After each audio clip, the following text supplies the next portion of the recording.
Hey everyone, and welcome to today's video in which we are going to talk a bit about more advanced modeling techniques in 3ds Max.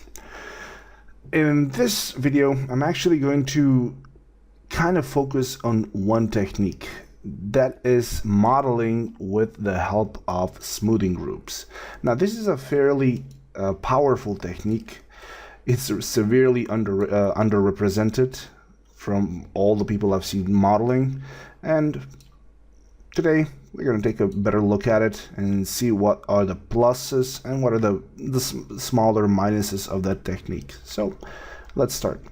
First of all, I'm going to start off by simply giving you a reference on which we can start by just making a simple box. For this box, I'm going to make it so it's 40 by 40 by 40 and put it in the middle.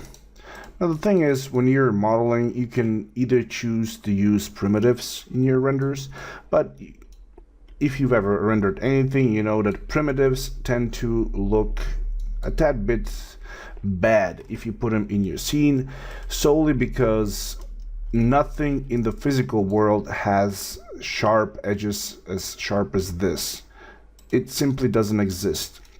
No matter how sharp an edge is, it always has this tiny little bit of a bevel, which helps it catch a bit more of the light when it hits it.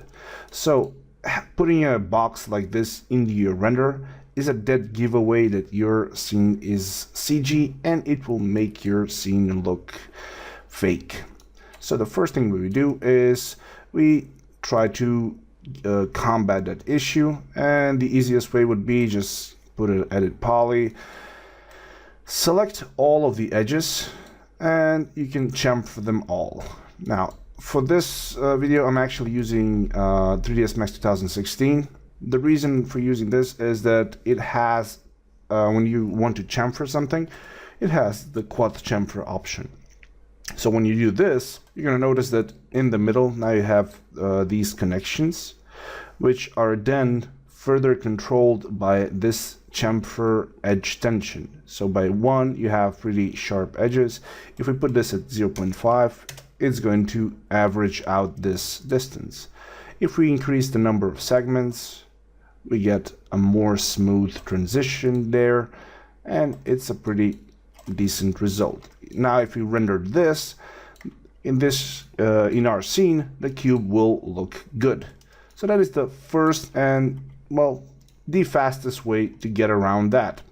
But this is kind of a bad choice, because you are severely limited in your modeling progression, because you have all of these edges, and trying to deal or work around these edges would be, well, a modeling nightmare.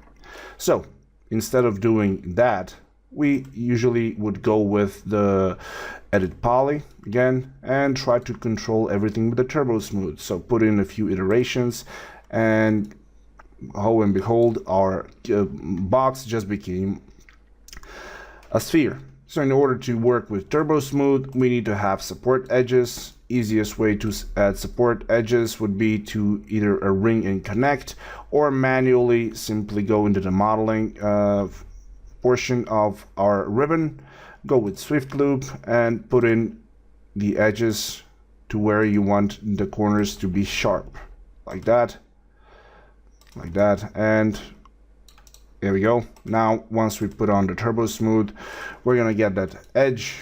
As you can see, it's no longer sharp. If we want it to be more defined, increase the number of iterations, and there we go. Now we have a much more cleaner edge, and since before we collapse this, we can now go in here and do pretty much anything we want to this. We can inset, we can extrude, and then further control this by adding in extra edges. For example, like here, I'm going to show cape, and if I go in and put in extra edges, it will help hold that form. So a very good choice when you want to model something, and well, it's the technique that I use for most of my models, simply because it's the one that offers the most control over your scene. But the issue when you're using something like this is basically when you want to make a round edge. So for example, if I put a turbo smooth on here and I want to get this edge rounded off, what I'm going to have to do is go down to the edit poly, select these edges over here, or the vertices, and move them inwards like that. You're going to notice that it kind of doesn't go smoothly as we would want it to. So in order to get this to be smoother, I would have to remove these edges and remove the tension on this. But there is an easier way to get this effect without having to dabble with this approach. So for this, I'm going to again remove both of those and add a new edit poly. All right, so like I said in the beginning, this is a more advanced approach to modeling solely because it is using smoothing groups opposed to using actual support edges. And the way this works is with the help of a turbo smooth. We're gonna put the turbo smooth, put in a couple of iterations so we have more geometry, like 3 iterations should work, and click on this option where it says smoothing groups. So I'm going to click it, and right away you're going to notice that now my box or my formed here has been separated in how many is this, like 8 by 8 on all sides, so it's uniformly spread with geometry. So if I take a look at this now, I can see again that now my edges are still too sharp. They have some rounding off of them, but they are still too sharp. To combat this, I would probably go ahead and add additional turbo smooth on top of the one that we already have. So one more, and this will round off these edges.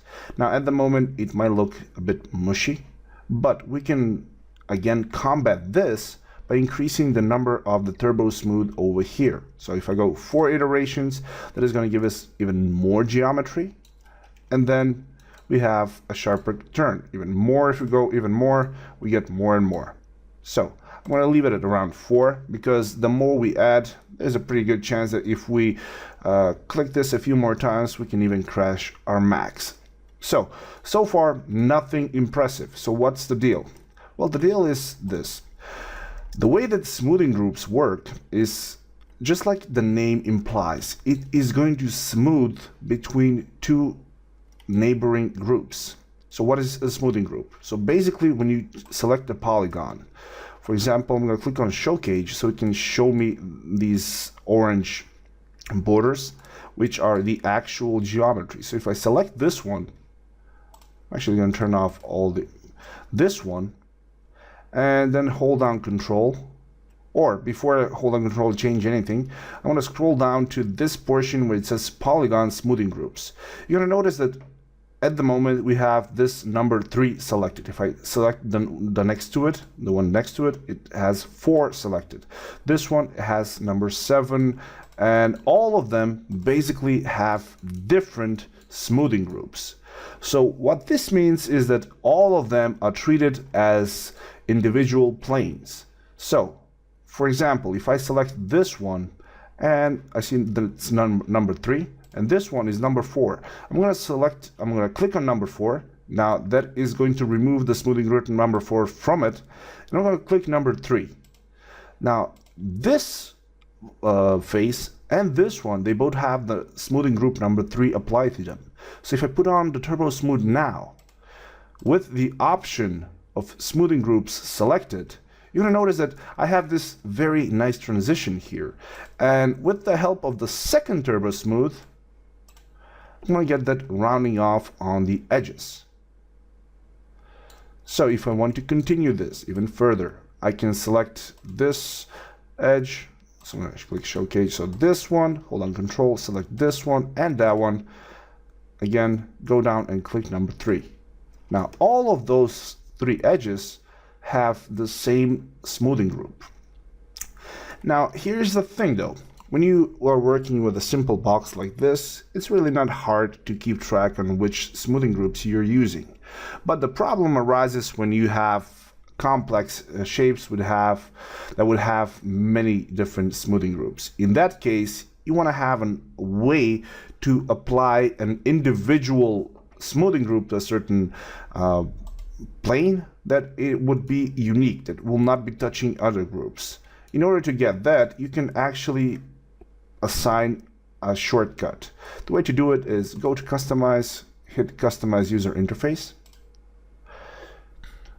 And in here, as soon as it opens up, what you're looking for is the option to go in and look for smooth selection.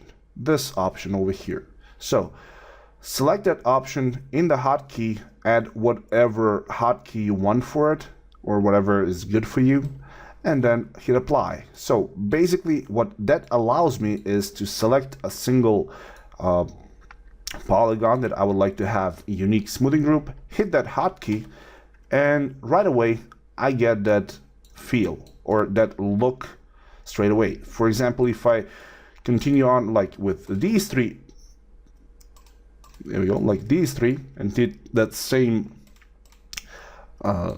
key, you're gonna notice that I get this kind of a form.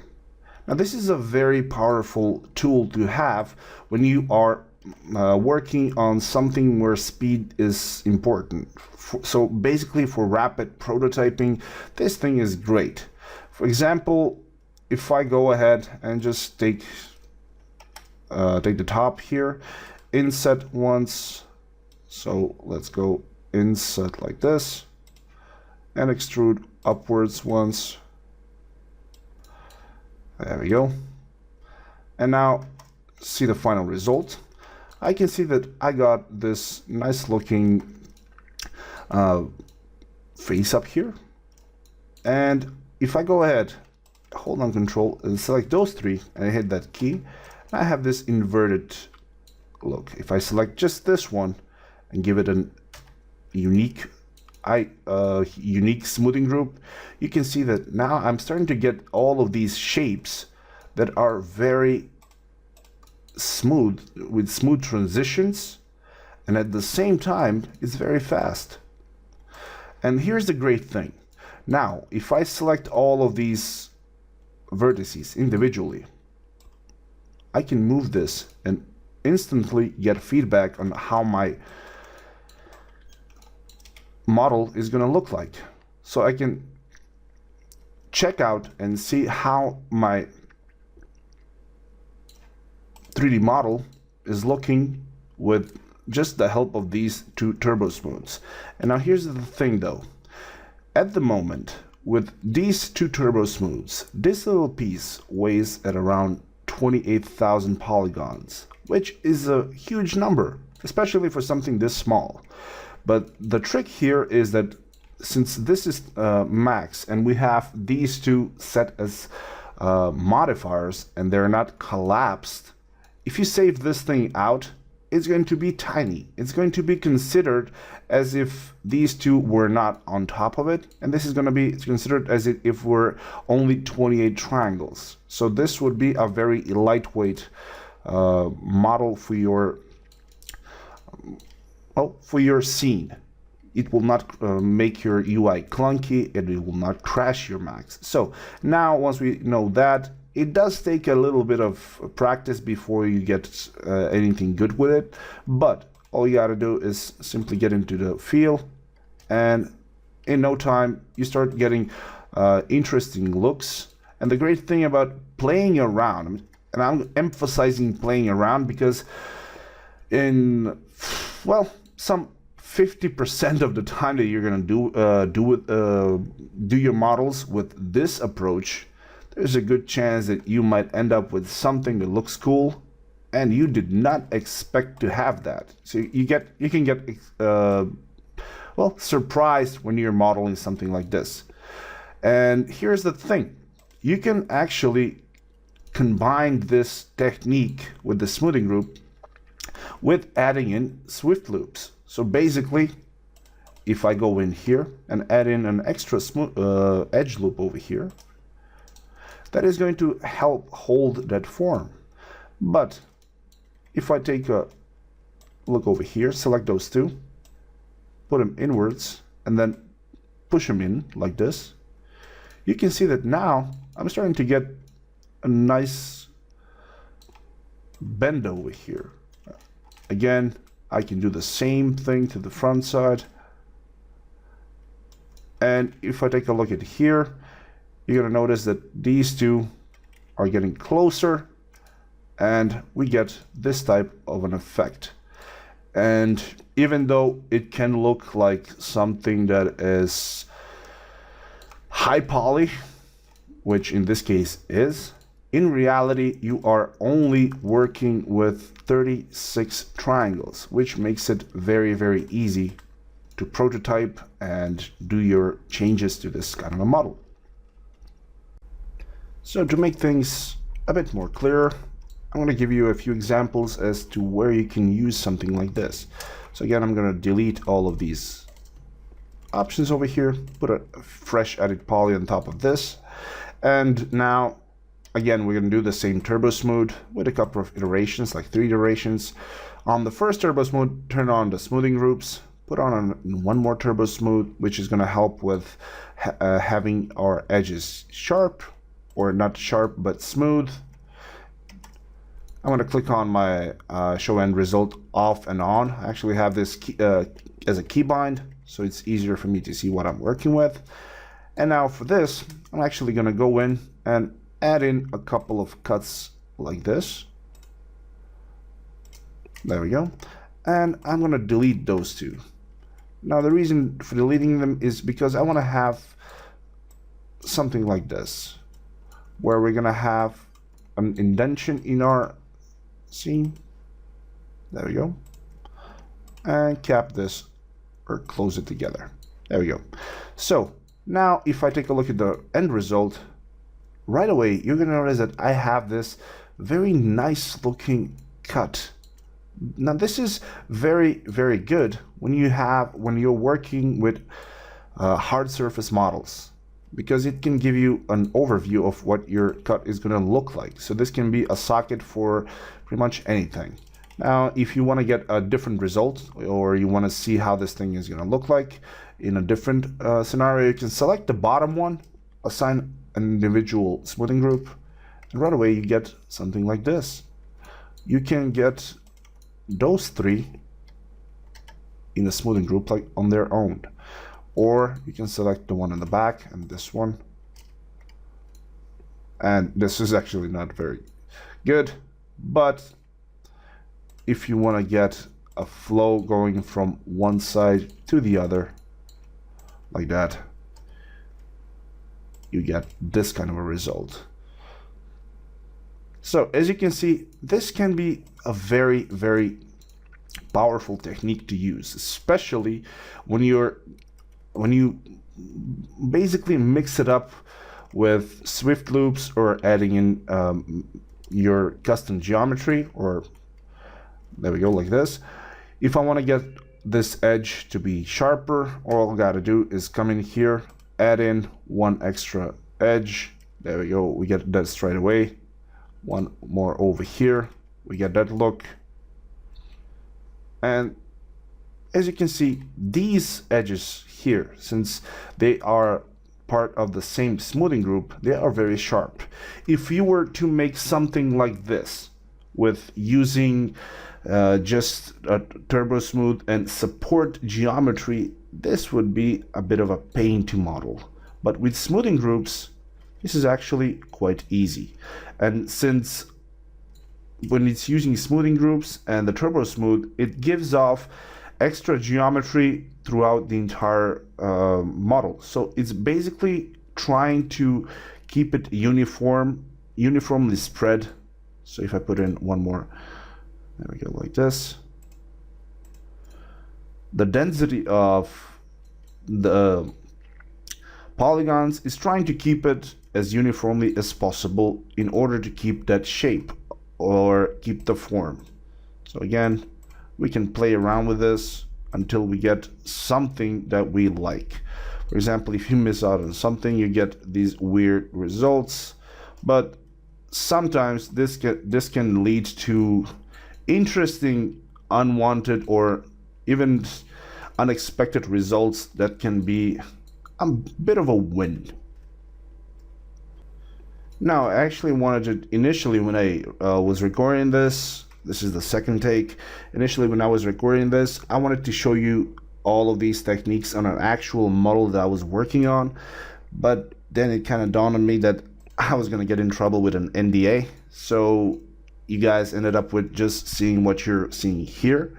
But I can show you a model that I worked on that I used all of these techniques to make the whole thing. So let me show you. This model that you're seeing here was basically made by using that technique. So all of these shapes have been made by just using the smoothing group technique. For example, I'm going to focus on this part over here. As you can see, we have a lot of shapes that are similar to what you would see in a car. So you have all of these sharp edges meeting all of these like not so sharp but more of a smooth curve look, and all around you have a lot of sharp and a lot of smooth edges. Now modeling this with just the turbo smooth and followed by adding in supporting geometry would take a bit more time, and it would be a different approach. But in this case, for example, if I take a look at this, it has 109,000 polygons. But in reality, as I showed you, this is actually just a 214 polygon model. And if you take a look at this, it's a fairly simple model. I've actually used some clever application of smoothing groups, and as I've added in the turbo smooth, we get all of these edges intersecting like this. As you can see, we have rather sharp edges meeting at interesting angles, but with the introduction of a second turbo smooth, all of those edges have been neutralized, and we end up with a model looking like that. So I hope you guys had fun and you managed to learn something new. If you do have any questions, leave them below and I will meet you in the comment section of the video. If you enjoyed the video, then please click the like button, as it really does help me a lot. And if you're not subscribed, now is a great time to do so. As always, thank you very much for watching, and I will see you all in the next video. Bye bye.